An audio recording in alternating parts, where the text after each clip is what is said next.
मेरे सदगुरुदेव भगवान कह देते हैं, जिंदगी में किसी से उम्मीद मत करना, उम्मीद दर्द के सिवा कुछ नहीं देती है।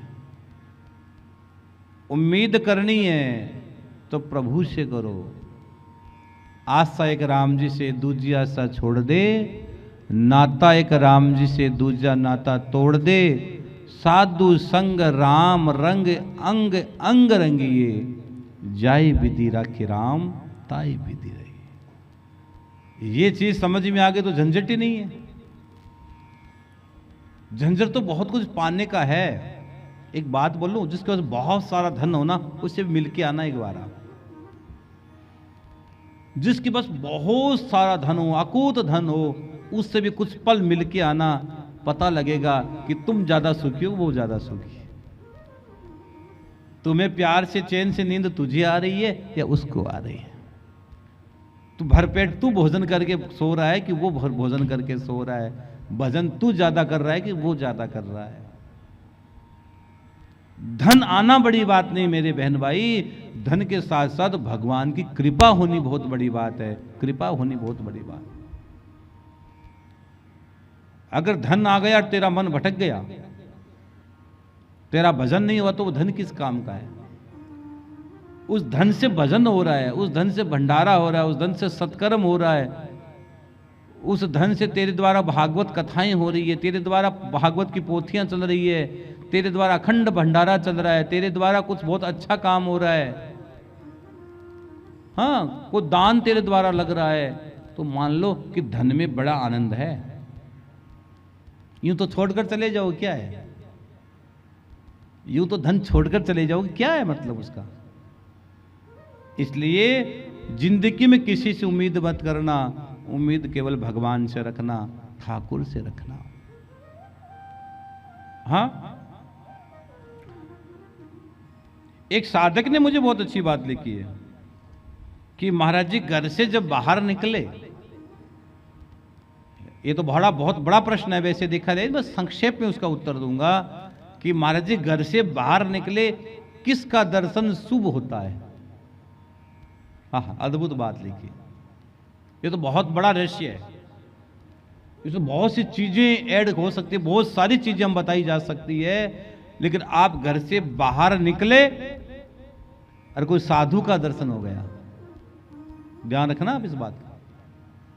तुम जैसे ही घर से बाहर निकले और बाहर निकलते कोई संत का दर्शन हो गया, कोई साधु का दर्शन हो गया, तो यह बहुत शुभ संकेत है।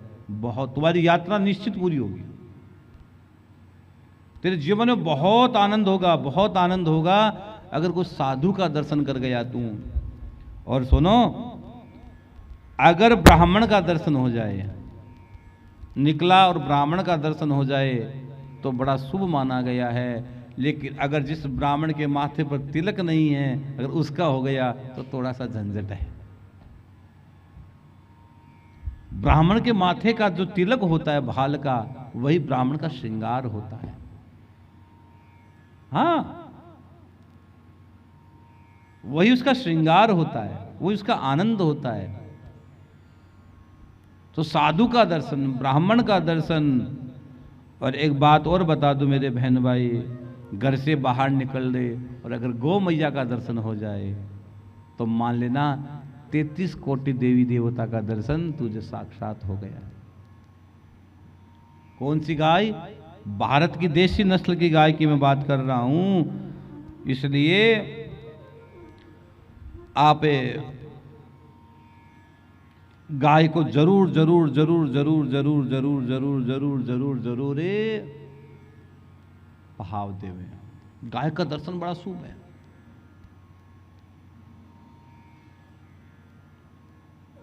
किसी ने एक बात तो ये भी पूछी है, उसका भी उत्तर मैं देने की कोशिश कर रहा हूं। गर्ग संगीता में इसका उत्तर है कि आप जब गाय को रोटी देते हो, जब आपने अपने हाथ से गाय को रोटी दी तो किस किस को वो पुण्य प्राप्त होता है, ये भी बड़ी बात है। लेकिन कई लोग क्या करते, रोटी, बहुत सारी रोटी हो जाती घर में, 15-10 दिन की उसको रख लेते, उसके बाद एक साथ ले जाके देते हैं। ये तो तुम पाप के भागी बन रहे हो। पहली रोटी गाय को होनी चाहिए। गाय को रोटी हो गई। देखो एक बात बताओ, ठाकुर को भोग भी बाद में लग रहा है। ये देखो कितनी बड़ी बात है। पहली रोटी किसकी बनती है? पहली रोटी गाय की बनती है। तुम्हारे घर में ठाकुर सेवा है, तुम्हारे घर में गुरु गोविंद की सेवा है, लेकिन फिर भी पहली रोटी किसको मिल रही है? पहली रोटी गाय को मिलेगी, उसके बाद गोविंद को मिलेगी। विप्रधेनु सुर संचित, भगवान ने क्या लिखा है? तुलसीदास जी ने, भगवान ने कहा मेरा अवतार ही गौ माता के लिए हुआ है। अब पहली रोटी गाय को क्यों देते पता है? पहली रोटी गाय को इसीलिए देते हैं कि गाय में 33 कोटि देवी देवता है। तो अगर जैसे ही आप रोटी दोगे गाय को, गैया को रोटी दोगे तो 33 कोटि देवी देवता उसका भाग मिल जाता है, सीधा का सीधा उसको भाग मिले। लेकिन आप सोचो चलो रख लो, नहीं, गाय को रोटी तुरंत जानी चाहिए। अब तुरंत जाए कहाँ? हमारे जो हम तो फ्लैट में रहते हैं, हम तो फ्लैट में रहते हैं, क्या फ्लैट में गाय रख लें? क्या रख लो? अरे गौशाला में रखो, एक गाय गोद ले लो, गौशाला में रखो एक गाय को, क्या फर्क पड़ना है? लेकिन एक बात बता रहा हूं, मेरा भारत उसी दिन गो हत्या के कलंक से मुक्त हो जाएगा जिस दिन हर एक सनातनी गाय रखना प्रारंभ कर देगा। साधु संत तो लाखों लाखों गायें रख रहे हैं मेरे बहन भाई, लेकिन तुम लोग एक गाय भी नहीं रख पा रहे हो, एक गाय तुमसे रखी नहीं जा रही है। मैं बहुत गहरी बात बोलने जा रहा हूं। अब अगर आप एक गाय का पालन, अगर तुम्हारे घर में बेटा और बेटी और हो जाता कोई, तो क्या उसका तुम पालन नहीं करते? अगर तुम्हारे घर में एक बेटा बेटी और हो जाता तो क्या उसको घर से निकाल देते? उसको खिलाते भी, उसको बड़ा भी करते, उसको पढ़ाते भी, उसको लिखाते, कुछ तो करते। इसलिए अगर उस देश में गो हत्या का कलंक उसी समय मिट जाएगा जिस दिन हर एक सनातनी एक गाय लेने का संकल्प ले लेगा, उसी समय पूरे भारत में जय जयकार हो जाएगी। और भारत विश्व गुरु की जो कल्पना, भारत है, था और रहेगा, लेकिन और समृद्धशाली अगर भारत की हम कल्पना करते हैं तो गाय के बगैर भारत के समृद्धशाली भारत की कल्पना हम नहीं कर सकते हैं, नहीं कर सकते हैं, नहीं कर सकते। बीच में एक गायों की बीमारी आई थी, लंपी बीमारी आई थी। गायों के छोटे फुंड होते थे और लाखों लाखों गौ माताएं मर गई थी, लाखों गौ माताएं। वो गायों बीमारी गायों पर नहीं थी, वो बीमारी तो इंसानों पर थी।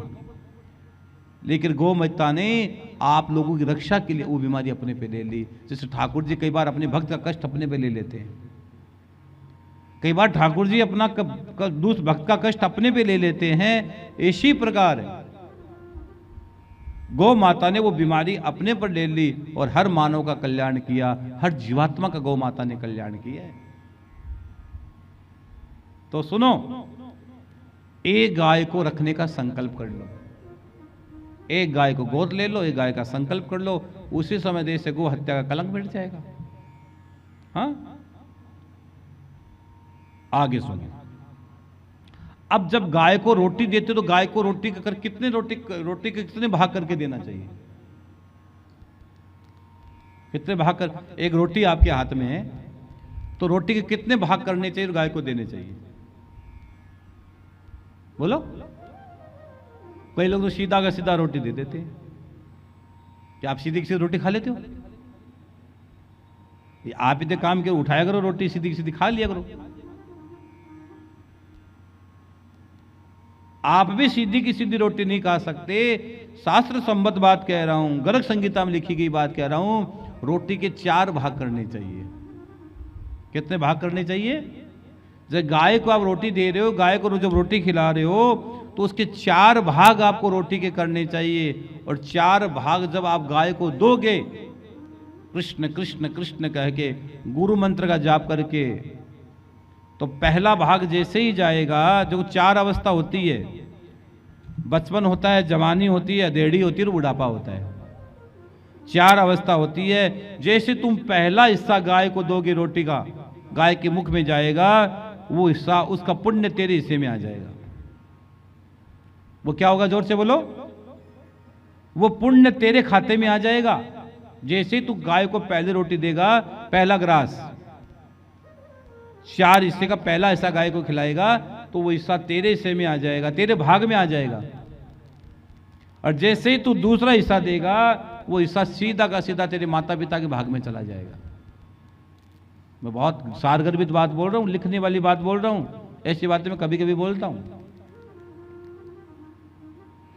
सारगर्भित बात बोल रहा हूं कि दूसरा हिस्सा जैसे ही गौ माता खाएगी, आपके माता पिता के भाग में चला जाएगा वो। और तीसरा हिस्सा जैसे ही आप खाओगे कि गाय को खिलाओगे, तो तेरे दादा दादी के हिस्से में वो चला जाएगा, दादा दादी के हिस्से में वो चला जाएगा। और चौथा हिस्सा जैसे ही गैया को खिलाओगे, तेरे नाना और नानी के हिस्से में वो चला जाएगा। 4 ग्रास कर दो और 4 हिस्से कर दो एक रोटी के, और रोटी के 4 हिस्से खिला दो, सीधा का सीधा पहुंच जाता है, सीधा का सीधा। ये गर्ग संहिता की बात बोल रहा हूं मैं आपको।